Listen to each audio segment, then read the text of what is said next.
Hello everyone, today we are starting section 5. We are going to talk about some triangle properties today. Specifically today we're going to talk about some special segments and what's called the points of concurrency that we make. Now this word right here, concurrency, that is a word defining when multiple lines come together into an intersecting point. So today we're going to explore how these special segments come together and where they intersect to form points of concurrency. So let's start with the 4 special segments we're going to talk about. The 4 special segments we're discussing are perpendicular bisector, angle bisectors, medians, and altitudes. So a perpendicular bisector we've already kind of talked about. A perpendicular bisector happens when any sort of line figure-ish shape, like a line, a segment, or a ray, comes into a shape and divides it into 2 equal parts that are also going to be perpendicular to each other. Literally, think about that breakdown. Bisector means equal, 2 equal, and perpendicular means to make a 90-degree angle, right? So into 2 equal parts and is perpendicular to the segment. So you can see that I've got this little picture over here, this little triangle here. So what I want to do is I want to come through and I want to draw the perpendicular bisector. So I'm going to find the midpoint of AC.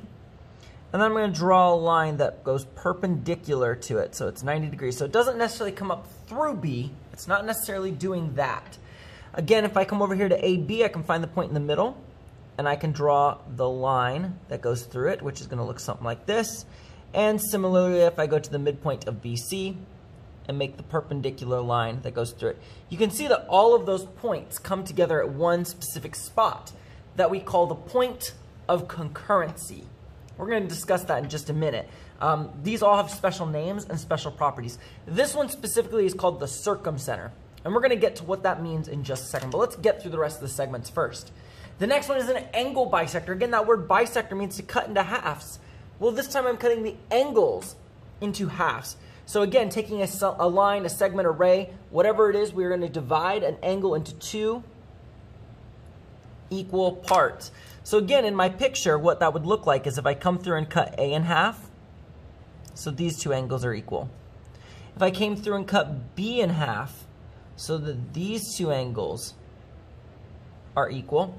And if I came through and cut C in half, so that this and this angle are equal, we again meet at the same point, a point of concurrency. This one is going to be called the incenter.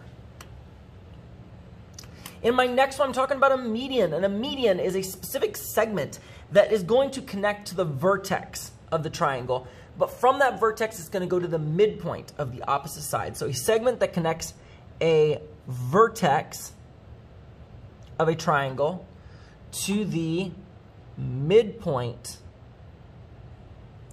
of the opposite side. So again, think about that word median, middle. It's telling you it goes to the middle. So for example, if I put the midpoint of BC, that's a little bit over, probably more right there. The midpoint of AC and the midpoint of AB. A could connect over to here. B could connect over to here. And again, we're gonna connect through this and get a point of concurrency. This one being referred to as the centroid. And our last special segment we need to know is an altitude. Altitudes are special because they tell us the height of a triangle. So what it's going to do is it's going to connect the vertex again, just like the median. It always starts at the vertex. So notice that perpendicular bisectors don't start at the vertex. Everything else does. This one is going to start at the vertex, and then it is going to connect to the opposite side so that it is perpendicular. So it's going to make it perpendicular to the other side. So what that's going to look like is if I started at B and came straight down, that would be perpendicular, the altitude. If I started at A kind of actually looks interesting. A looks like it's going to get really close to over here to make a right angle. And C similarly is going to come really close to over there to make a right angle. So it looks like their point of concurrency is right there. They're meeting together right there because it's almost a right triangle. Might be a right triangle. I'm not really sure because we didn't mark it, but looks pretty close. This point of concurrency would be called an orthocenter. So I'm sure you've heard those words, and you're like, Mr. Nock, how am I going to remember those words? Or Mr. Hurl, or Mr. Lee, or Mr. Rancourt, or Ms. Hebert, whoever your geometry teacher is, how am I going to remember those words? Well, we got those written down right here for you too.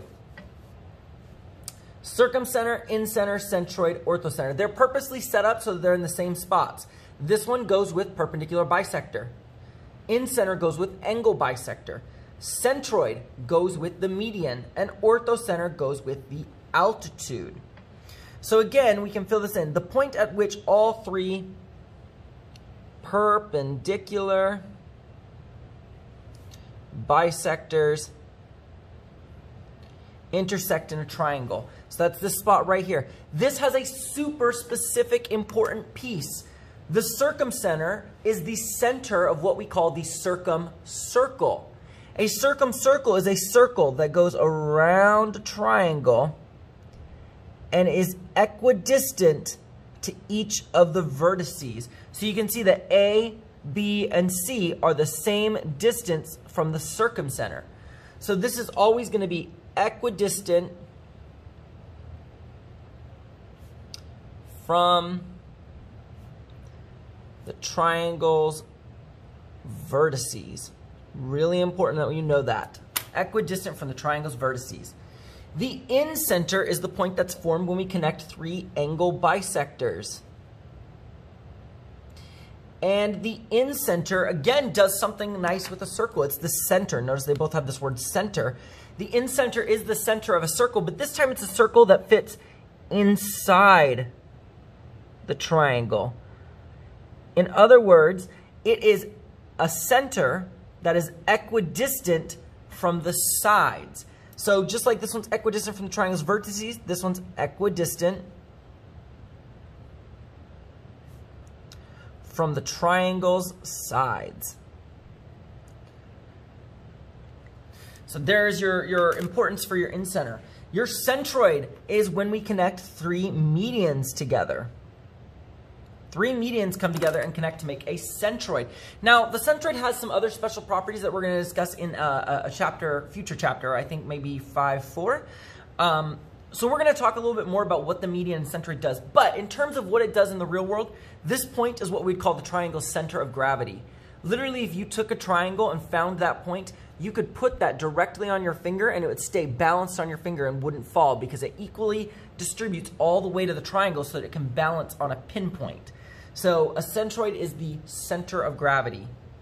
And the orthocenter is the point, actually let me add that in there, center of gravity.